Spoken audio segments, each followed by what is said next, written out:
please.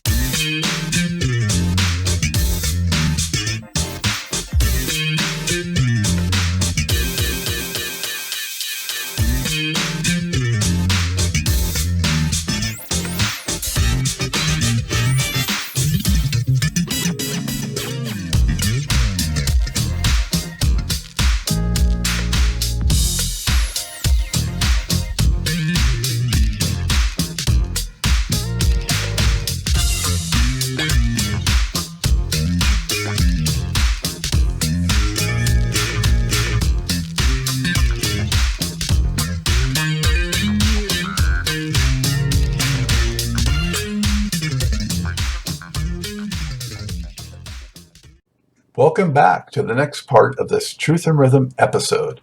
Be sure to subscribe to this channel. If you've already done so, please share it with friends. Also become a member by joining Truth and Rhythm on Patreon, or consider donating at funkinstuff.net. Thank you so much for your interest and support. Enjoy. Wow. Do you remember the first show you saw of theirs, and was your jaw just agape? It was. I had never seen anything like it. I had never been to a show quite like that. And it made me realize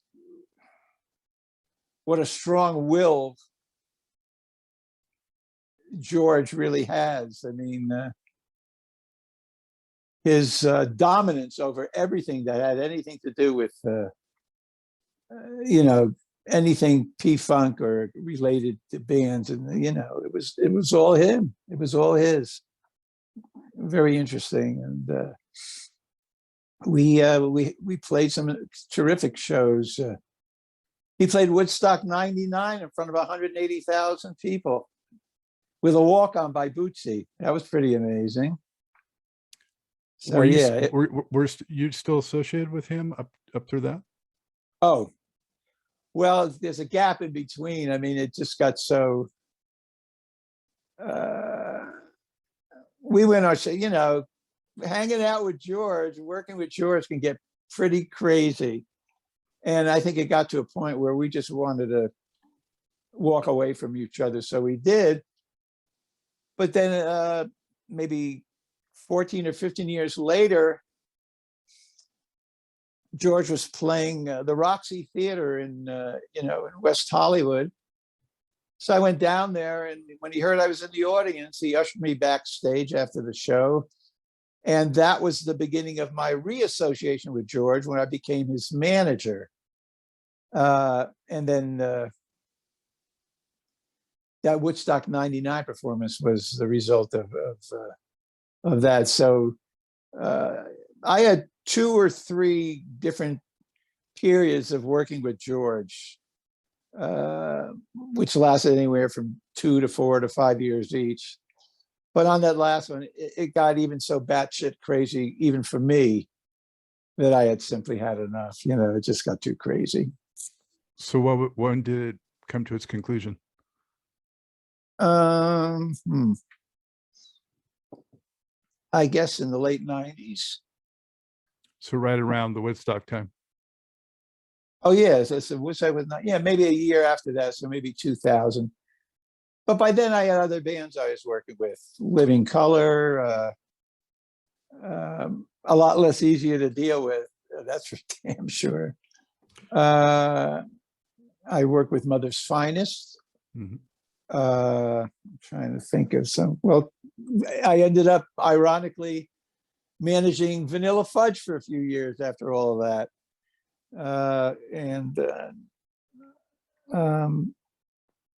Brian Auger, I don't know whether you know who Brian Auger is. Oh yeah, the Oblivion Express. Yeah, Oblivion Express, terrific stuff. I managed Brian for about 20 years. Very funky in his own right, I got to tell you. And that pretty much brings me up to now. Well, let me ask you about Bootsy.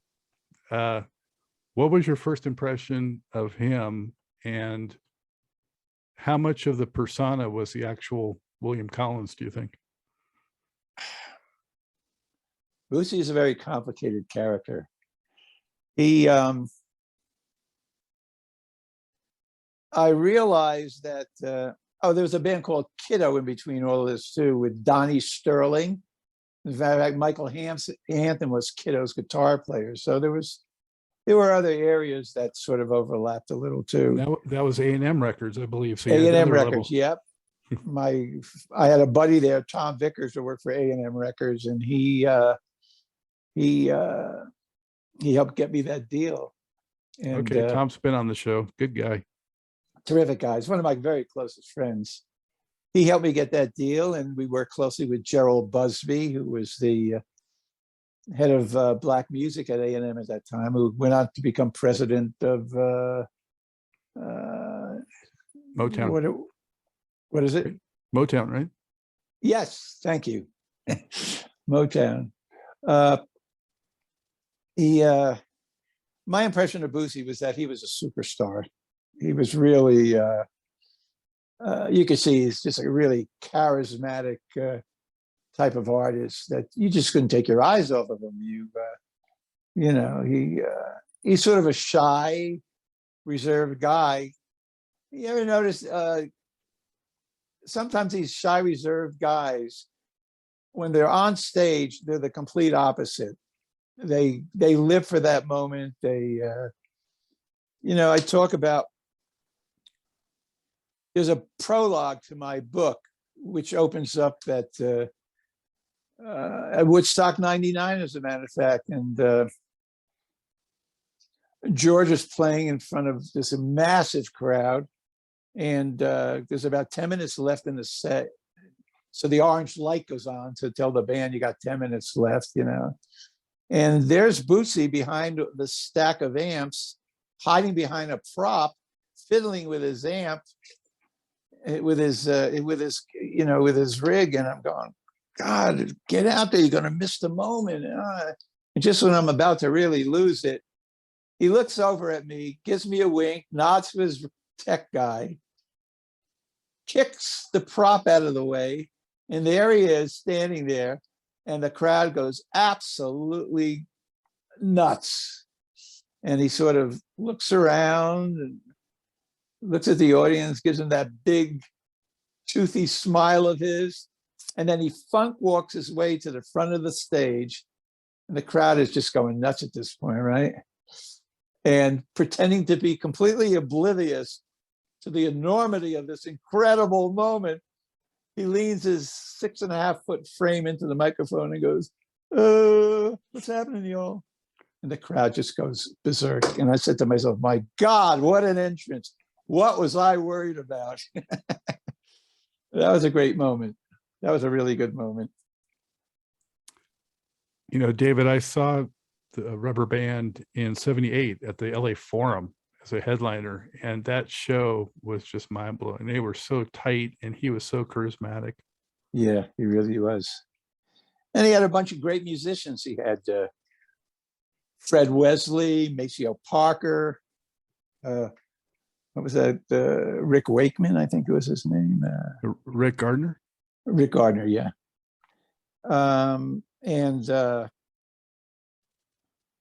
He had a great unit there. Many of them were ex James Brown band members. Yeah, that was pretty amazing. I remember that show. They actually threw me out of the arena. It was at the Forum, right? That one was at the Forum. Yeah, Radio was the opening act, and Enchantment, Radio and Enchantment. Right.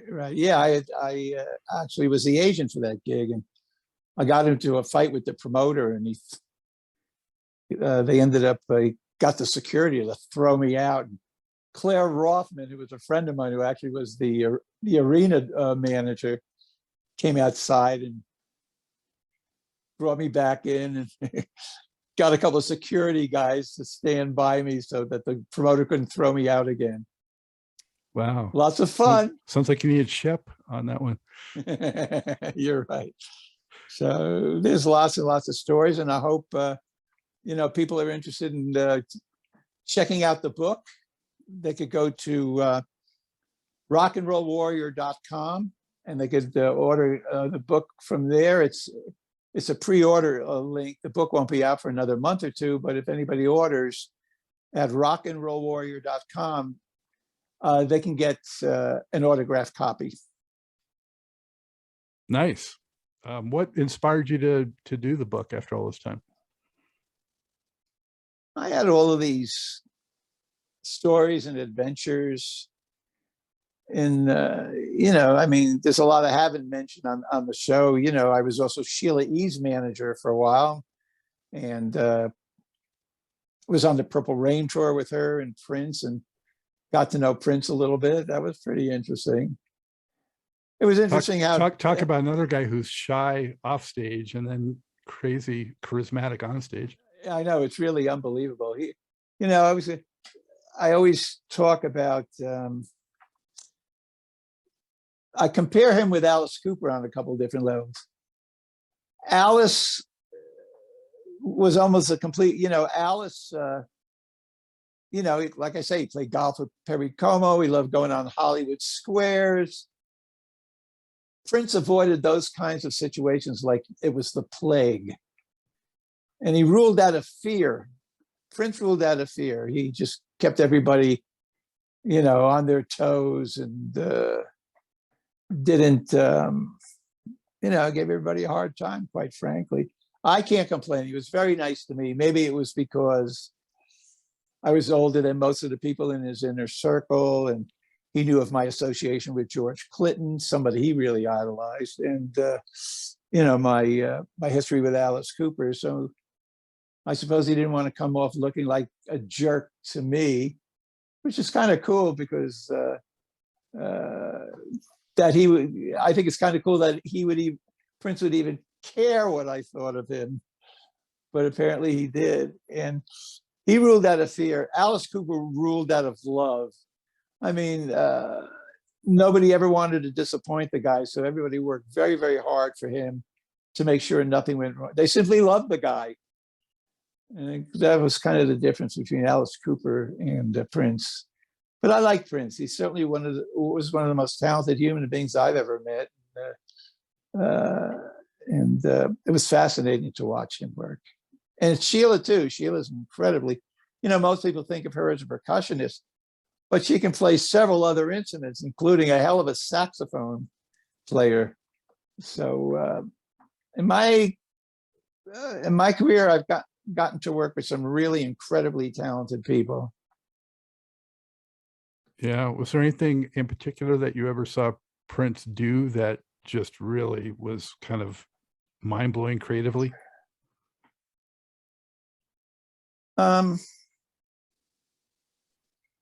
He didn't wing it. After every show on the Purple Rain tour, every show was taped. And then back in his suite, he would scrutinize the show, and he would make comments about, oh, why did I do that? This was a good thing, that was a bad thing. And you could see with the progression of every show, he would make subtle little changes, based on crowd reaction or how he felt it looked and that kind of thing. He didn't leave very much up to chance. He's not ad-libbing on stage. He knows exactly what the next thing is that he's going to do. It was fascinating to watch, actually. Such a student of the craft, right? I mean, yeah.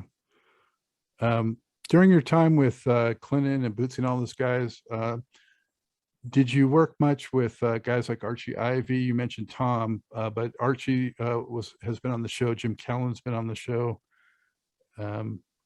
Worked very closely with Archie. I mean, he was really the conduit, to George's world. And I was sort of considered half maggot brain, half business guy.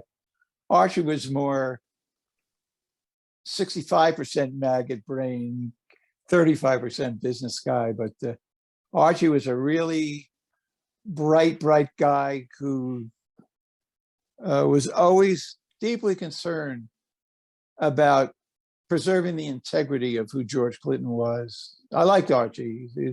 We had our ups and downs, He was an easy guy sometimes, but I have great respect and admiration for Archie Ivy. He was my go-to guy.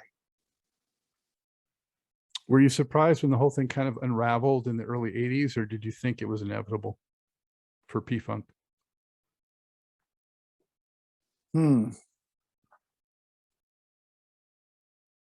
Well, I was his agent in the late 70s, 78, 79, 77.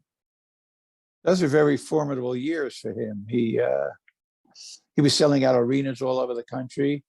And then Bootsy went off on his own. He was selling out arenas. And then I put them together for stadium dates, I guess in 79, that we called funk festivals.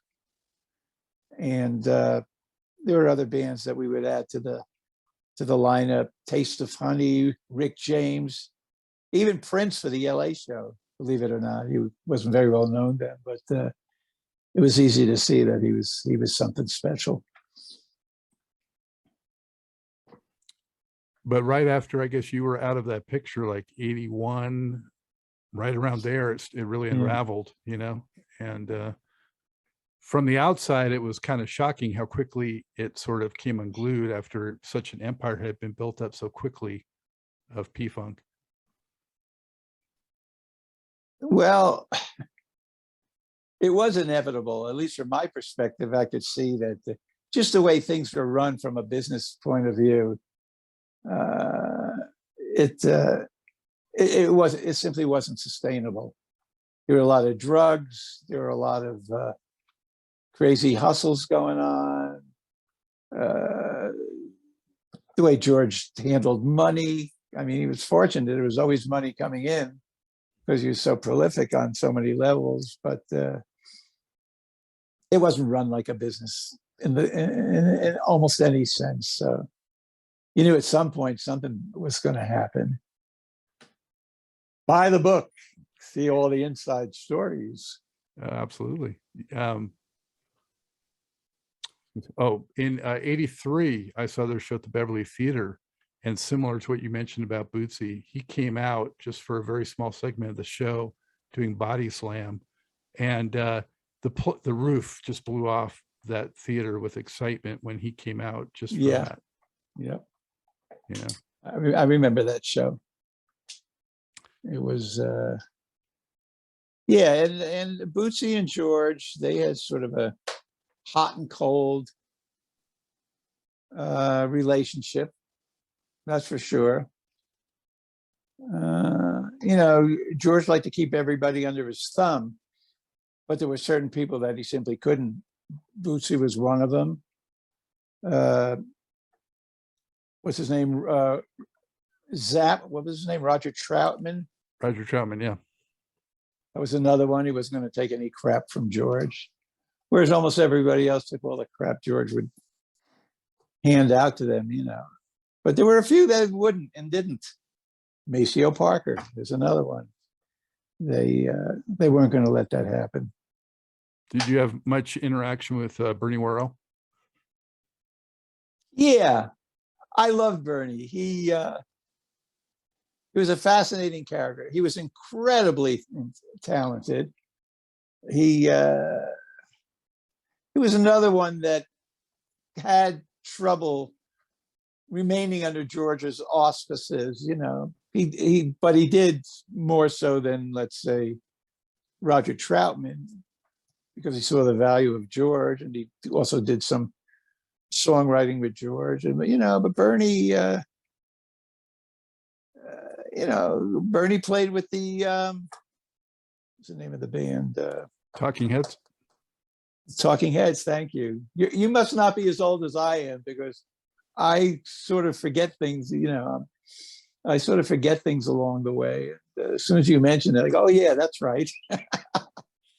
So, and I liked his wife, Judy Worrell, and she was always looking out for Bernie's best interests. And yeah, I liked Bernie very much, and I miss him. I wish he was still here with us. Yeah, we lost him and Prince just months apart from each other. That's true. In the early 80s, when I did some things with Bootsy. George Cachadorian was his manager. Does that ring a bell? Do you know what Tour happened to him? manager. Yeah. What happened to him? I don't know. I have no idea. He was the tour manager when I was the booking agent. And so, I dealt with George, that was a strange thing about George. I mean, I liked George, and he was a very sociable guy, and we got along well. But he was very, very protective of Bootsy. He didn't let anybody near Bootsy if he could help it, which is uncomfortable for me because sometimes I had to deal with Bootsy, directly. But other than that, he did a very, very good job. I mean, we talk about George being very unbusinesslike. George Cachadorian was very businesslike. He ran a pretty tight ship. Do you ever think in a million years, David, that George Clinton would still be out on the road at 80 years old doing the shows? No. I'm amazed he's still alive. But, as crazy and as drug nuts as George was, his last several years, maybe the last 10 years, he doesn't do drugs at all. I never would have thought that was possible. But, he's cleaned up his act, and I don't have a lot of interaction with him these days, but I occasionally do. And every once in a while, I may speak to Archie Ivy about one thing or another. But yeah, I think he'll continue to perform because he loves it. And I don't see that stopping anytime soon. Did you ever cross paths with Sly Stone? Yes. When I was in the happenings, we were a client of William Morris. Our agent, Al DiMarino, was also the responsible agent for Sly and the Family Stone. So I got to know Sly. That might have been his show at Madison Square Garden, might have been the best show I ever saw in my life. It was unbelievable. And then later on, he and George became very good friends. And that was a very, how can I put it? A very drug-influenced relationship. Those two guys were just really off the charts with their drug usage. So by that time, George was, by that time, Sly was a completely different person, So I didn't do a lot of hanging out with him at that point. Well, I can only imagine what that Madison Square Garden show was like. That must have been incredible. It was unbelievable. I'm telling you, it was I've seen everybody. That might have been the best show I've ever seen in my life. From note one to the last note, it was just unbelievable. I saw Funkadelic at the Starwood in Hollywood in 1978 or 79, the Anti-Tour. The Anti-Tour, yes. With the Brides of Funkenstein. And that was possibly the best show I ever saw. I was there. I remember that show. The Anti-Tour. Archie would say, Libert, don't say tour. We don't use the word tour. It's not a tour. It's an anti-tour. All right, Archie. Whatever you say. I think that might have been the Brides of Funkenstein's debut at that show. I'm not sure, but it very well might have been. I'm just trying to. My mind's a blur. Hey, if I can't remember names, you can fill in the blanks. Well, like they say, if you remember it, you weren't really there, right? Something like that.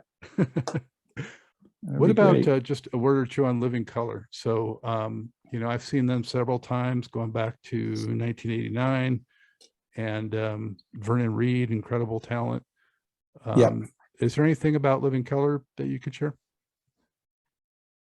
They might have been the greatest live band that ever existed. I was just blown away. These are four very sophisticated, politically astute, fascinating characters, each and every. I mean, I guess I'm closest and still am with Will Calhoun, the drummer. he and I are really, really good friends, and he may be the best drummer in rock. I mean, I once took Carmine Apiece to a Living Color show. I said, "So what do you think of Will Calhoun?" He goes, "What, are you kidding me? There's nobody like him." So and they were pretty unique on a lot of different levels, and it was great working with them. I loved it. I managed them for about 3 years. Yeah, I have nothing but the greatest respect for their talent and the kind of people they are. I really like those guys. It was a pleasure working with them. Which years were those, David? Let's see. I think it started somewhere in 2000, and it went on to around 2003, maybe 2004. It's a blur. It's still a blur. Were you working with them when they played at the Key Club on Sunset? No. Okay, I saw them. That was one of the many shows I saw them at the Palace. Just so many different venues out there in LA. But they were really, not only were they great, but they were super loud too. Their shows were incredibly unbelievably loud, but clear, right? I mean, they did think. People told me that when they first heard them, before I got involved with them years before, the sound was distorted. When I was managing them, the sound was as clear as a bell, loud as hell, but clear as the bell. So they figured out all the technical aspects of how to sound good in person. They took great strides to make sure that they sounded good. They didn't leave anything to chance. They were good technicians too, besides being talented musicians. And they were just really good, all of them. I mean, just phenomenal musicians. Doug Wimbish. What's that? They're still at it too. So they are still at it. They are, and I think they will be for a long time to come. I kind of resurrected. They had broken up, and then I had been introduced to Will Calhoun by Mother's Finest, and Will and I talked about, you guys ever think about getting back together? And he says, yeah, once in a while we talk about it. I said, well, why don't you let me put a little 10-day run on the West Coast, sort of like a litmus test. Let's see what happens. So somehow or other, we were able to get that together, and almost every show sold out. I mean, there was still a huge demand to see Living Color, and that started them all, off again, being together. So I feel kind of responsible for that. Kind of cool. That is cool. Very cool. What might be one of the most memorable experiences you ever had, David, being in a studio, seeing somebody at work? Well, I haven't been in a studio with a lot of different artists.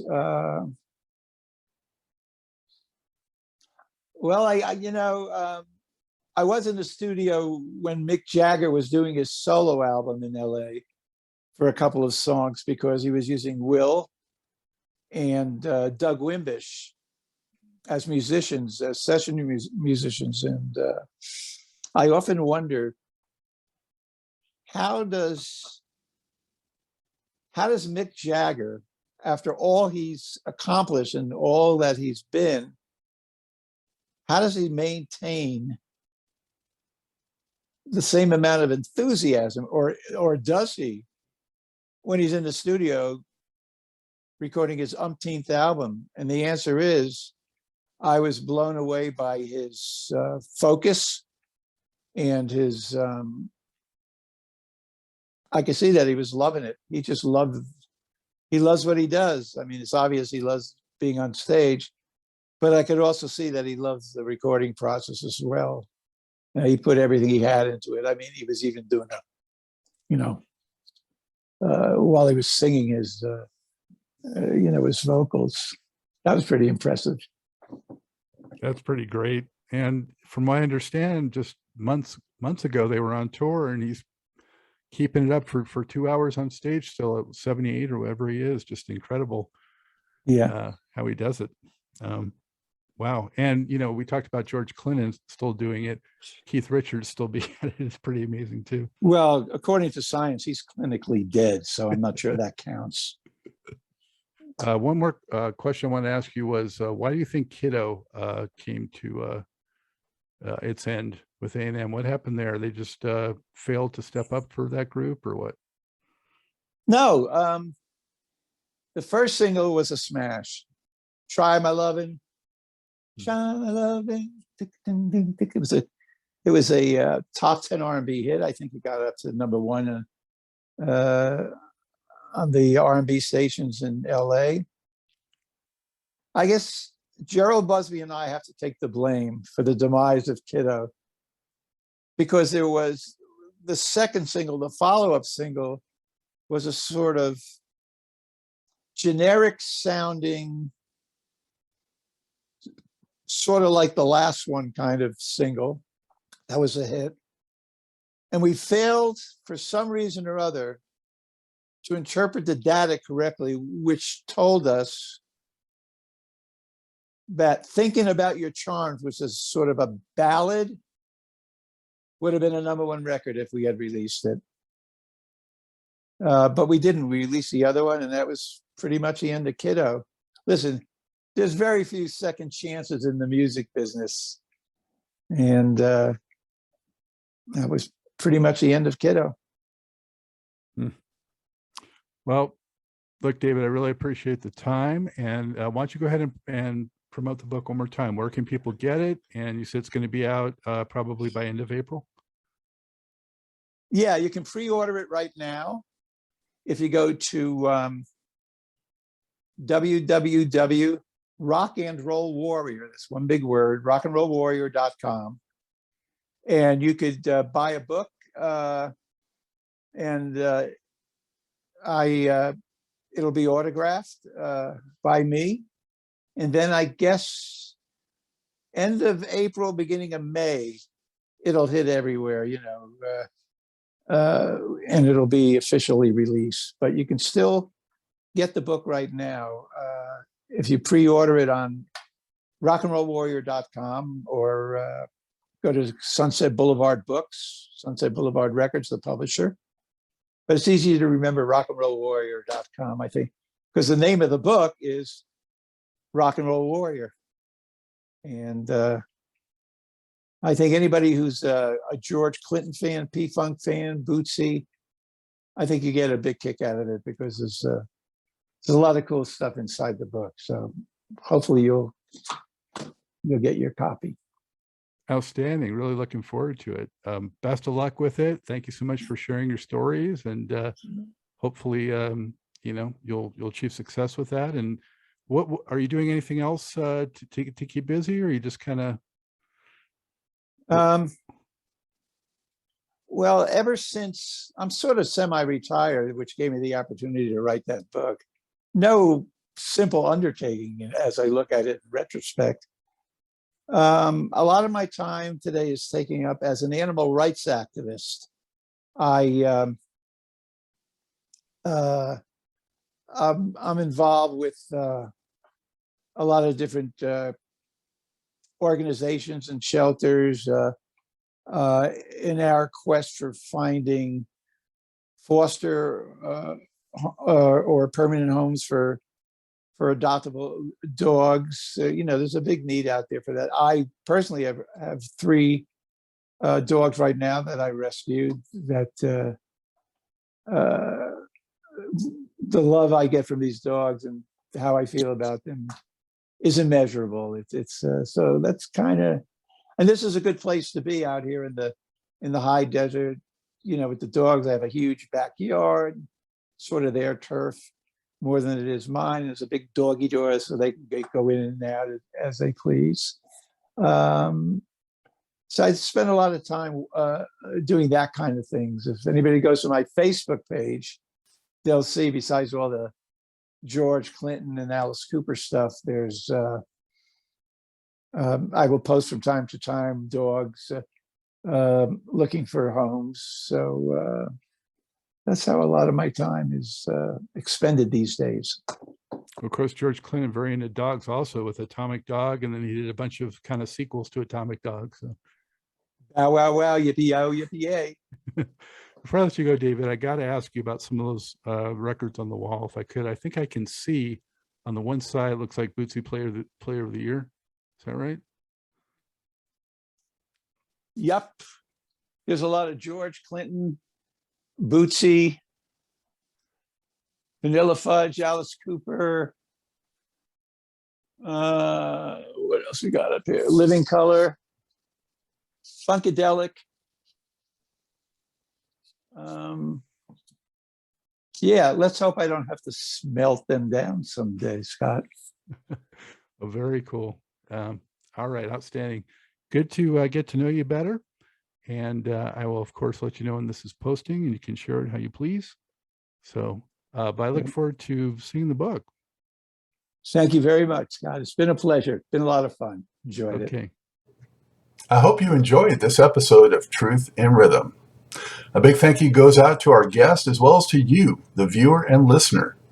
Also, much gratitude to Pleasure for supplying the show's funky opening and closing music. As a reminder, you can always access the complete list of linked shows by episode at funkandstuff.net. I urge you to support this program and receive the extra benefits along with that by subscribing to the Funk and Stuff channel on YouTube and sharing it with funk, R&B, and jazz lovers, joining Truth and Rhythm's membership program at Patreon, submitting a donation at funkandstuff.net, buying Everything is on the One, the First Guide to Funk book at Amazon, shopping at the Funky Things store for cool merchandise at funkandstuff.net, and linking through funkandstuff.net for all of your Amazon purchases. In addition, if you're an artist or anyone seeking proven, results-oriented professional marketing, PR, writing, or editing consultation or production, check out the media services section at funkandstuff.net. Also, I encourage you to drop me a line at scottg@funkandstuff.net. I love the feedback, suggestions, guest requests, appearance and sponsorship inquiries, and just talking about my favorite subject, groove-based music. For now, and as always, this is Scott Dr. GX Goldfine saying, keep on vibing to the rhythm of the one.